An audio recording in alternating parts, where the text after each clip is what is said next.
저는 인천 강화에서 그 서양화 작업을 하고 있는 김진희입니다.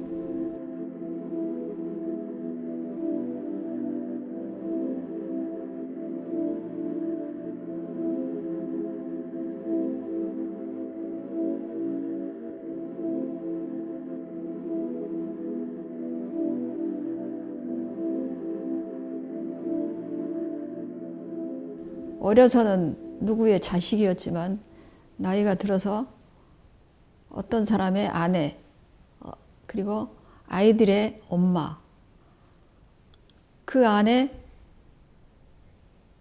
작가로서의 나. 그러니까 뭐랄까 그걸 분할을 하기는 그렇지만 내가 어떤 그 천륜으로서의 어떤 나의 의무, 그리고 내 안에 있는 어떤 나의 어떤 자아, 이 두 가지가 있잖아요. 그러니까 그 두 가지와 언제나 이렇게 상충되면서 충돌하면서 또 융화하려고 노력을 했고 그 안에서 최선을 다했다, 이런 생각이 들어요.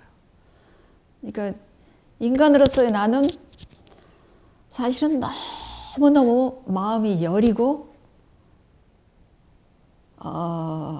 굉장히 감성적인 그런 사람이에요.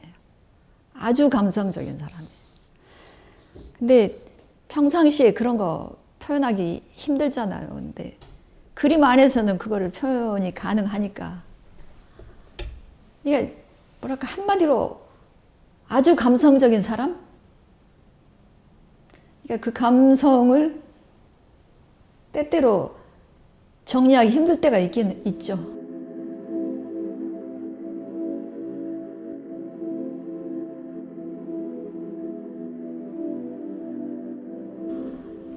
처음에는 주로 이제 그 학교에서 빈 시간에 미술실에서 주로 했어요.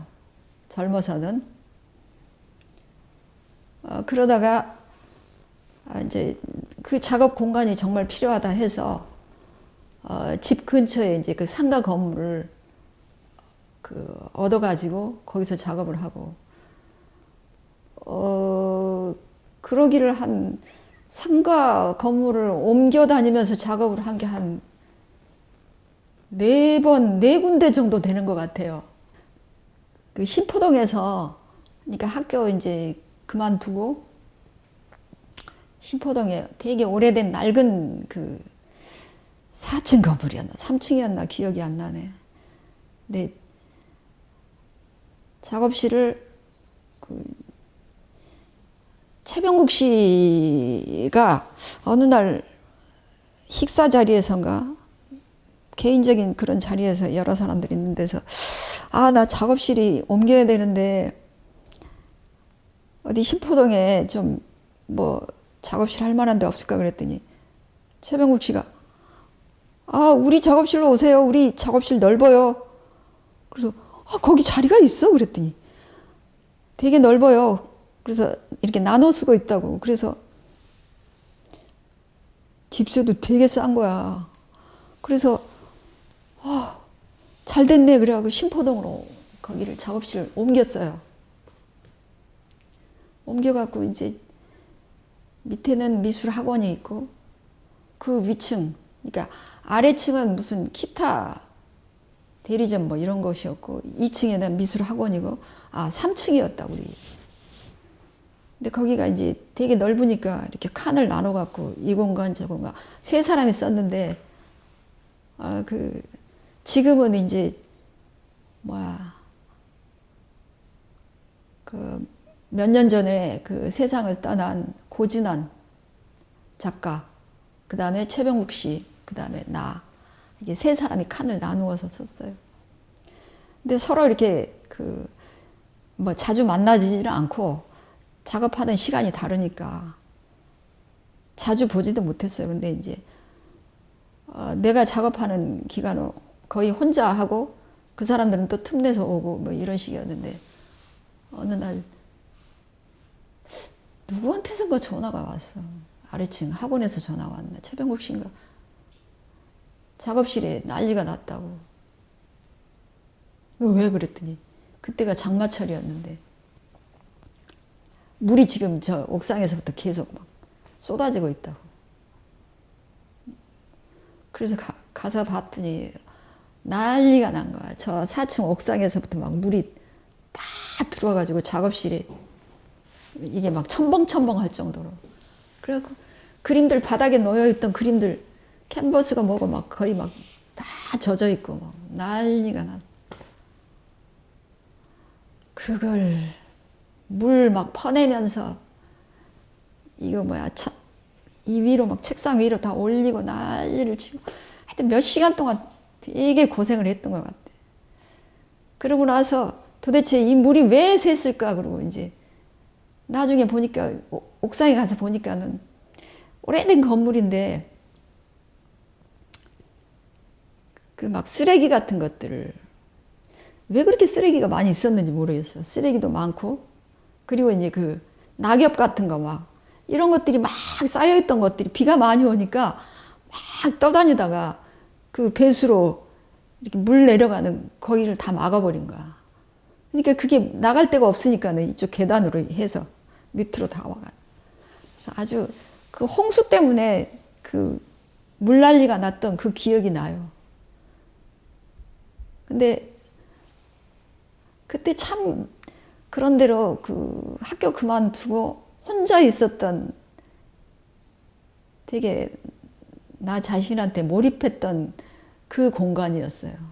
그리고 되게 낡은 건물이었지만 이렇게 문 열면은 오래된 그런 그 벽돌들 그리고 저 답동성당이 이렇게 보이면서 오래된 그런 묵은 그 뭐라고 하지? 측백나무? 향나무? 그런 것들이 있어서 좀 도시만에 있었지만 낡은 그 도시에 있었지만 뭐랄까 숨통이 좀 트이는 그런 공간이었어요. 근데 그냥 그 작업실에서의 기억이 좀 남네. 옥상을 이제 싹 치우고 이제 그 뭐 낙엽들 다 긁어내고 해서 이제 기분이 참 좋아질 무렵에 그 건물이 팔렸다고 나가라고 그러고 나가라 그러는데 갈 데가 없는 거야. 그래갖고 그 뭐야 상광문화재단이 갖고 있던 무슨 정말 더 오래된 건물이 있어 이제. 그래갖고 최병국 씨가 이제 그 뭐 성광재단의 그 관계자하고 좀 아는 사람이어갖고 우선 그 것들을 다 또 이제 거기다 옮길 데가 없으니까 맡겨놨다가 도저히 안 되겠다 그래갖고 이제 이 작업실을 강화에 이제 지은 거죠. 쫓겨나고 막 그러니까. 그래갖고 그때 많은 오래된 그림들, 내가 이런 그림도 그렸어 그러고 그림들 이거 다 죽은 다음에 쓰레기지 그러고 많이 찢어서 버렸어요. 태울 수도 없으니까 그냥 버리면 또 그건 공해니까 찢어서 버리는데 되게 시간이 많이 걸렸던 것 같은 기억. 그리고 오래된 것들 다 버리고 걸르고 와서 이제 이쪽 작업실로 옮겨왔죠.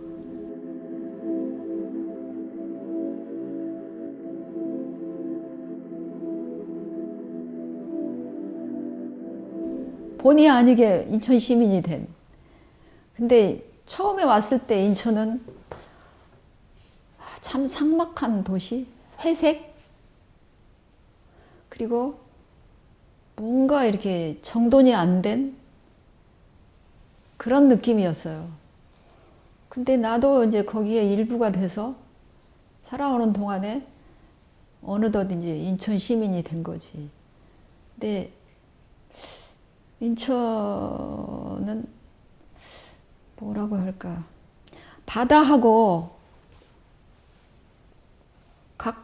아주 그 바닷가에 있는 도시인데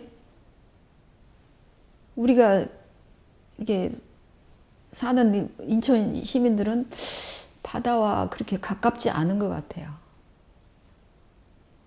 그렇지만 바닷바람을 언제나 느낄 수는 있고. 그런데 나를 키워준 곳이죠. 나를 키워준 곳이고, 지금은 가장 편안해요.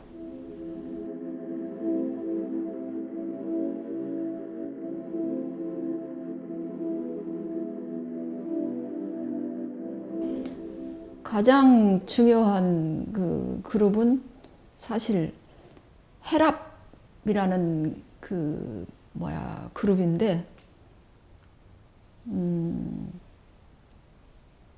바다 해자하고 그 다음에 그 휘몰아칠 랍이라는 그룹이었어요. 헤랍. 그때 그게 한 80 몇 년도인지 기억이 안 나네.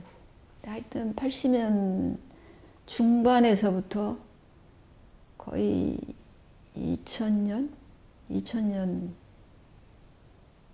좀 지나서까지 계속 됐었어요. 그래서 이제 지금은 사람들이 그룹전을, 젊은 사람들은 그룹전 많이 안 하지만 그때만 해도 그 그룹은 하여튼 뭐랄까 굉장히 활발했던 그런 시기고, 그때 사실 인천에서 작업을 가장 열심히 하는 사람들의 그룹이었죠.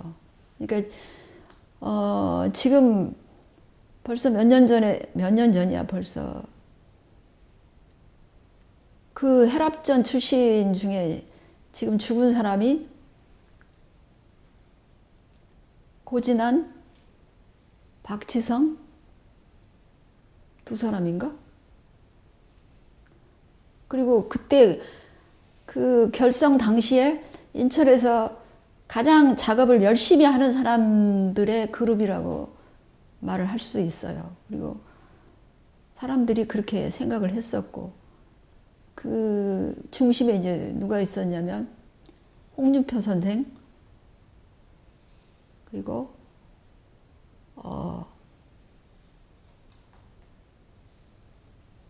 이강화, 정진영, 박동진, 박지성, 고진한, 정용일, 안성용, 이런 사람들을 중심으로 해서 상당히 활발하게 그 해마다 그 전시회를, 크게 전시를 많이 했죠. 대작 중심으로. 그렇게 뭐 십몇 년을 하다가 어느 순간부터 하여튼 이렇게 좀 뿔뿔이 다 흩어졌죠.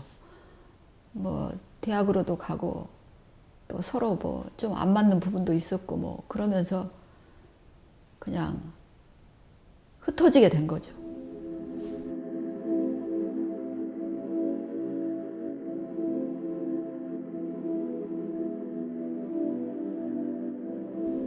처음에 그 주안에 예지화랑이라고 했던가?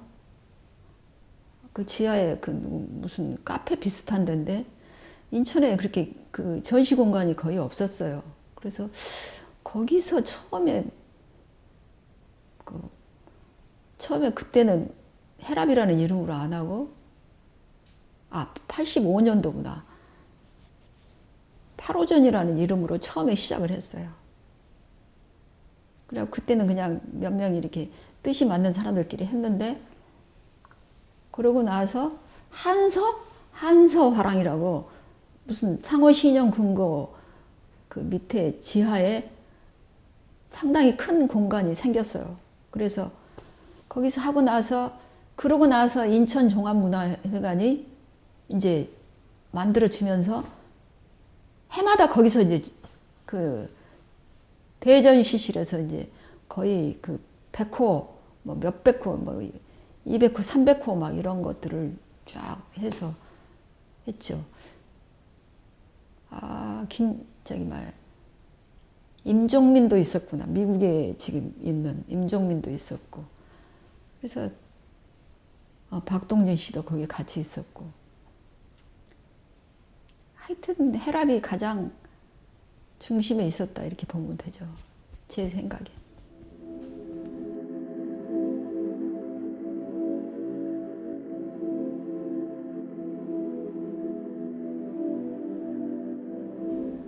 뭐 눈에 보이는 걸 그리는 게 아니고 그냥 그 생각의 세계를 표현하는 그런 거니까 누구든지 그러기는 하지만 뭐랄까 그 한 인간으로서 이렇게 살면서 그리고 이제 우리 나라에서 또는 지금 이 시대에 그 뭐 여성으로서 어떤 국한적인 것이 많이 있잖아요.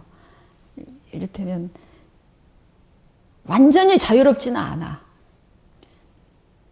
근데 나는 완전히 자유롭고 싶은 거야. 사실은. 그러니까 어느 날 문득 다 그냥 저기 어떤 의무나 책임이나 이런 거 좀 벗어나서 좀 나 좀 내버려 두면 안 될까? 이런 거를 작품에 사실은 표현하는데 그 작품 안에서의 어떤 그 자유로움으로 이제 표현하려고 애를 쓰는 거죠. 그러니까 나를 그 누르는 것들로부터의 어떤 그래서 그걸 이제 화면 안에서 자유롭게 이제 유용을 한다고 할까? 뭐 그런 거죠. 그러니까 그 작가가 사실은 제대로 된 작가라면 모든 것으로부터 그 뭐랄까 자유로워야만이 진정한 자기 작품이 나오잖아요. 근데 그래도 우리가 뭐 내가 그 지켜야 하는 어떤 그 룰이라든가 이런 걸로부터 나를 뭐랄까 해방시키고자 하는 그런 거를 화면 안에서 얼마든지 자유로울 수 있잖아. 그런 표현인 것 같아요. 그런 것에 대한. 그러니까 그리고 뭐랄까 모든 걸 표현하는데 힘을 빼고 싶은 거야. 그러니까 잘 그리고 싶지는 않아요. 사람들이 잘 그리네 뭐 이런 식이에요. 근데 잘 그리는 그림 말고 힘을 빼는 그러니까 우리가 삶에서도 너무 힘을 주고 있으면 힘들잖아. 그러니까 사는 것에 너무 힘이 들어가면은 고단하고 피곤하고 그리고 현실하고 싸워야 되고 막 이러잖아. 근데 좀 내가 나를 좀 내려놓고 덜어내고 그리고 좀 양보하고 뭐 어쩌고 하면은 좀 사는 게 좀 쉽잖아. 근데 그림에서도 그런 힘 빼기 작업을 좀 하고 있는 거죠. 힘을 빼면서 좀 그러면서도 내가 하고 싶은 거를 그냥 편안하게 표현할 수 있는 그런 작업이라고 볼 수 있어요.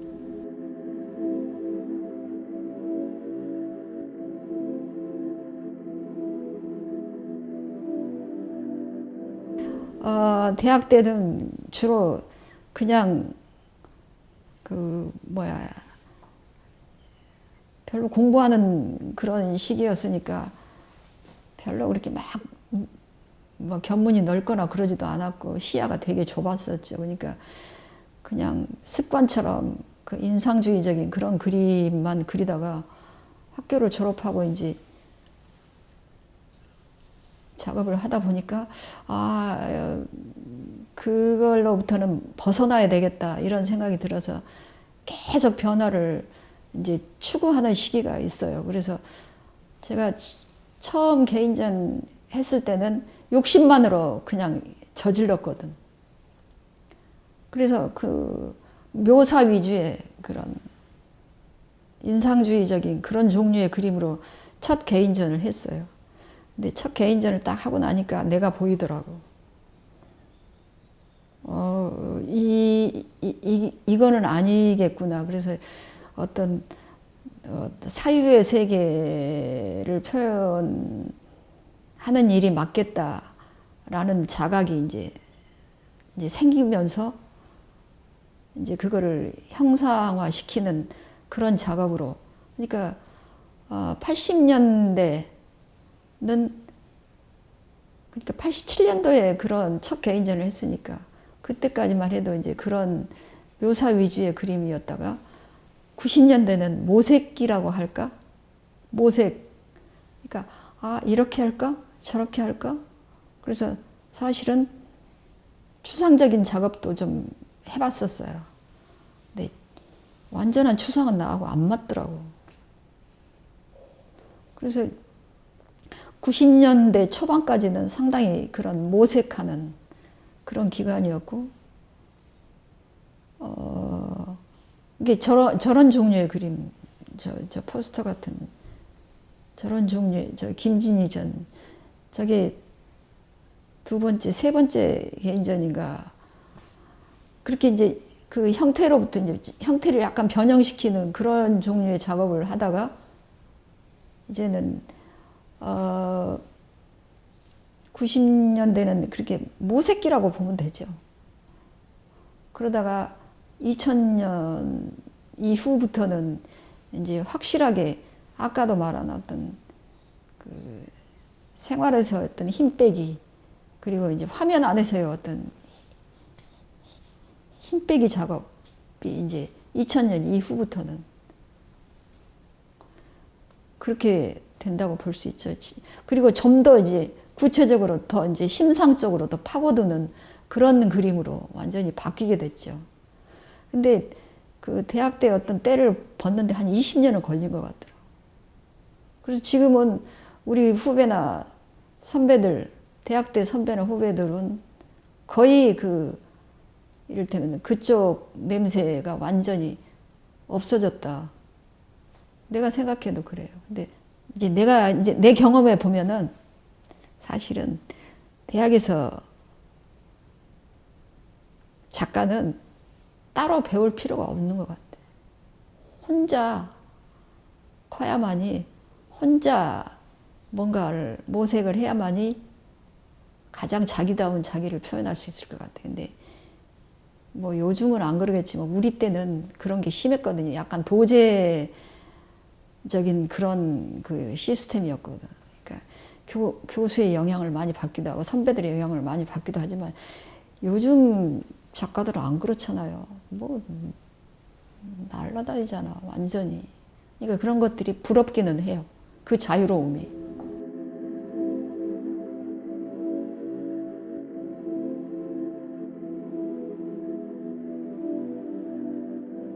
뭐 이게 나다라고 생각을 하고 그리지는 않아요. 근데 그리다 보면은 나인 것 같아.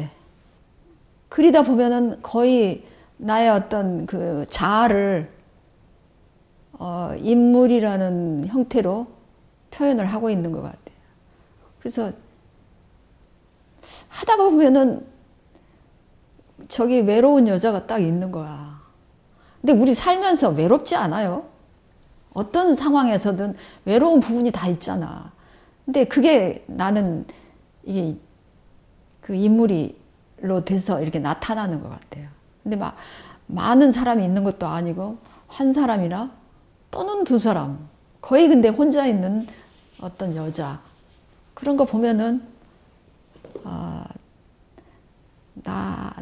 나인 것 같아요. 근데 그걸 의식하고 그리지는 않아요.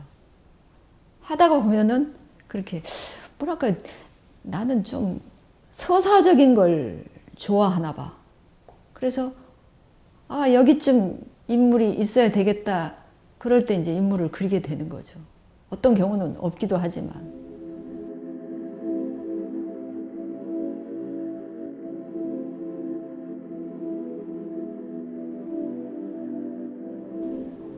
예, 저는 내 작업이 뭐 그렇게 뭐 거창한 구호가 있는 작업도 아니고 뭐 무슨 굉장한 사조를 뭐 주장하는 것도 아니고 결국에는 나의 기록인데 그냥 일상에서 순간순간 느끼는 어떤 감성, 감정, 느낌, 기분 이런 거를 그냥 기록한다고 생각을 하면서 작업을 할 거고 또 내 성격상 그 정도가 맞는 것 같아요. 막 너무 치밀하고 막 이런 것도 맞지 않고 또 굉장히 그 구호가 큰 그런 작업도 맞지 않고 그냥 평범한 일상에서 내가 느끼는 잔잔한 어떤 감정 이런 거를 그냥 내 톤으로 잔잔하게 표현하는 이 작업은 그냥 그대로 갈 것 같아요. 큰 변화는 없을 것 같아요.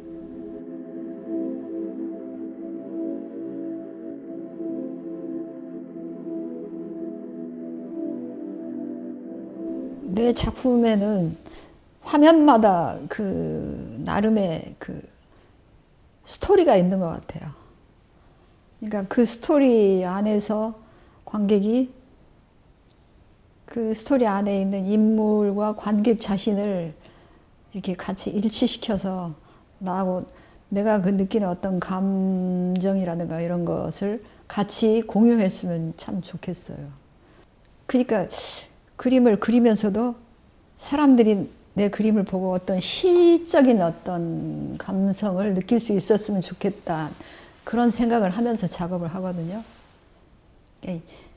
그 문학하고 그 뭐랄까 그림은 전혀 그 별개지만 사실은 그런 어떤 시적인 그런 느낌의 감성을 표현하는 것도 괜찮을 것 같아서 그런 생각을 하면서 작업을 해요. 그러니까 어떤 이 시를 읽는 어떤 감성으로 내 그림을 보면은 훨씬 그 이해가 빠를 거라는 생각이 좀 들어요.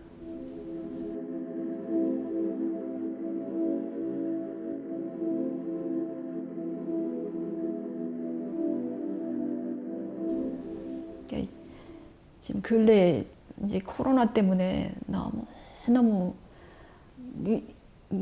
뭐라고 표현할 수 없는 그런 지금 상황이잖아. 이 상황이 누구를 만날 수도 없고 마음 놓고 어디를 갈 수도 없고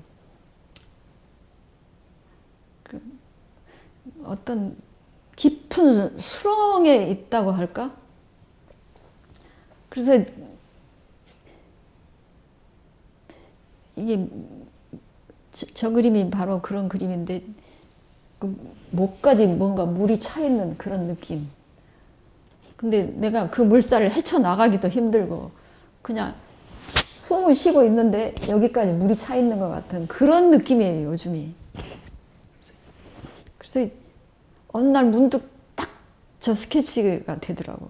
그래서 이걸 그림으로 표현해야 되겠다라고 해서 이제 그림으로 그렸는데 요즘에 작업은 이제 내년에 뭐 3월 달에 개인전을 앞두고 이제 뭐 개인전을 할 수 있을지 어떨지 모르지만 일단은 지금 계획을 잡아놓고 있는데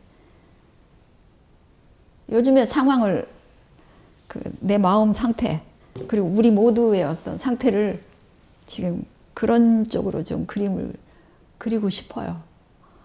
그래서 요새 그림을 그리는 거는 어떤 뭐랄까 암울하다고 할까 이런 거를 이제 표현하는데 또 어느 순간에는 좀 그걸로부터 벗어나고 싶어서 좀 밝은 그림도 이렇게 그리고 싶기도 하고 그래요. 그래서 이를테면 뭐 뭔가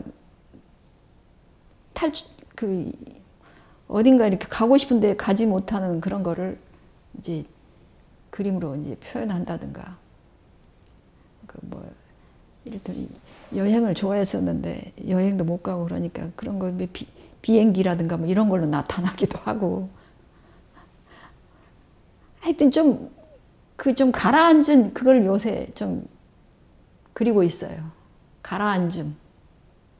근데 아까도 정확한 표현이 이 목까지 이렇게 차오른 물 속에 있는 나, 그 물 속에서 뭐 수영을 할 수 있는 것도 아니고 움직이지도 못하고 그냥 물이 차오르는 그런 느낌을 지금 그림으로 표현하려고 하는데 어렵네. 내 평생 맨날 불만이 많았던 이런 그 불만이라기보다는 작가 어떤 일반인으로 그러니까 작업을 하지 않는 사람으로서 사는 거하고 작업과 그 이게 병행해서 살아야 되는 이 삶, 이게 되게 나한테는 걸림돌이라고 생각을 했는데 이게 결핍이 주는 어떤 혜택이라고도 볼 수 있겠네요. 그래서 아까도 그 얘기한 뭔가 어디로 가야 할지 모르는 이런 어떤 것을 마음속에 어떤 그 뭐랄까 방황이라기보다 뭐라고 해야 되지? 좌표를 잃은 그런 느낌을 그림으로 이렇게 표현하는 요즘에 그런 작업이에요. 근데 그렇게 생각을 하니까 저런 그림이 나온 게 된 거지. 근데 저 그림 그려놓고 아직 굉장히 만족스럽거든. 기분이 좋거든. 아, 저거 딱 나를 표현했네? 그래서 한동안 지금 저 그림을 계속 보고 있는 거예요. 그래서 저 그림하고 연결하는 어떤 그런 스토리로 이렇게 그림을 지금 계속 작업을 해보려고 해요.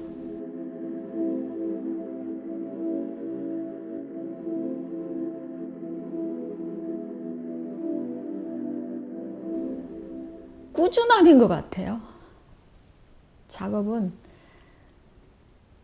쉬지 않고 하다 보면은 뭔가 자기가 어느 날 자기라는 어떤 그릇이 뭐 완성이 되는지는 모르지만 그릇 형태로라도 되지 않을까 이런 생각이 들어요. 예. 꾸준함 외에는 없는 것 같아요. 그게 잘 되든 잘 안 되든 또는 내 마음에 들든 들지 않든 또는 나를 그 뭐랄까 얽으면은 여러 가지 많은 그런 뭐 관계라든가 뭐 여러 가지 그런 것들로부터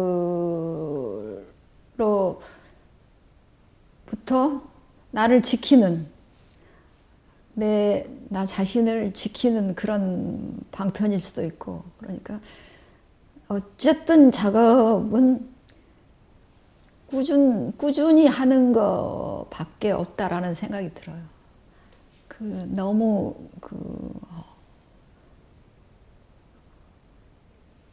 거창한 그런 것보다는 길게 나를 버리지 않는 길이 바로 그 꾸준함 속에 있지 않을까 이런 생각이 들어. 그러니까 나도 이렇게 생각해 보면 꾸준하기는 했던 것 같아요. 꾸준하기는 했던 것 같아. 그렇게 특별하게 내가 뭐 자랑할 만큼 뭐 그러지는 않지만 꾸준히 쉬지 않고 해왔던 것은 분명하니까. 나로 남으려면은 나 자신으로 남아 있고자 한다면 꾸준히 잊지 않고 나를 기록하는 일, 그게 그림인 것 같아요. 후배들도 그거를 기억했으면 좋겠어요.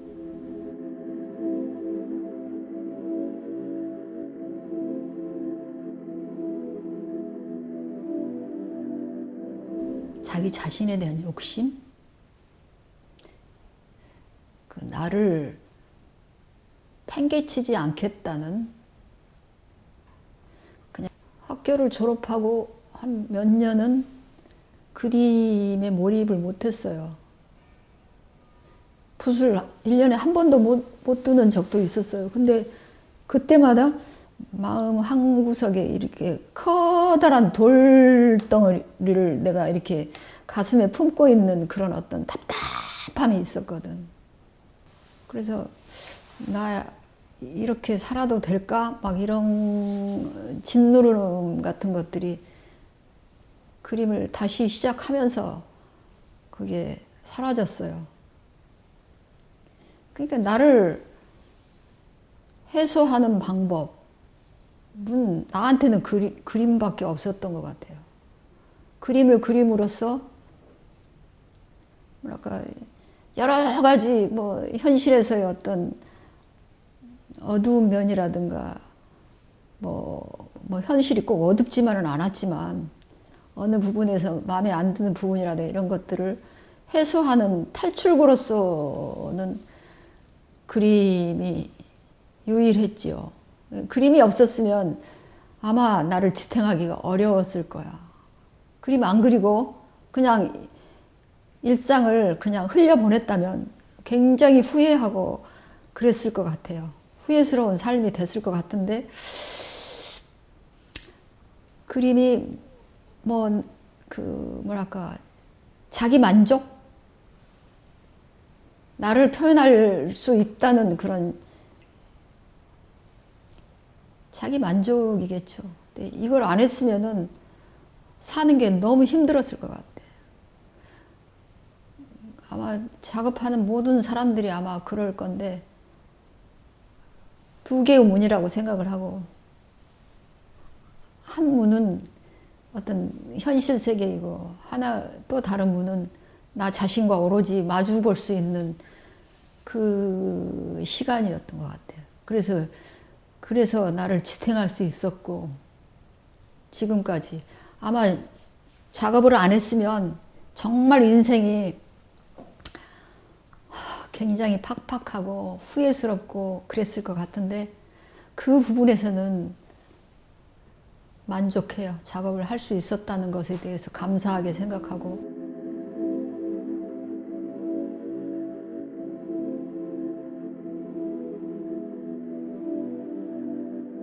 기억되고 싶거나 뭐 그런 생각까지는 해본 적 없고 내 작업을 보는 사람이 나하고 같은 공감대 가지면은 그걸로 만족하고 뭐 인생에 그렇게 거창한 욕심은 없어요. 내가 젊어서는 정말로 뭐 예술이 뭐 그 나를 구원할 것이다라고 그런 생각도 한 적이 있지만 그 인생이 그렇게 녹록지 않잖아요. 그러니까 지금은 그렇게 거창한 그런 욕심 없고 그냥 내가 순간순간 느끼는 이런 감성들을 그냥 흘려버리지 않고 기록하고 그걸 어떤 식으로든 그 어떤 형태든 또는 어떤 구성으로든 표현하는 그 즐거움으로 작업을 한다고 생각하면서 그냥 계속 해야 되겠지요.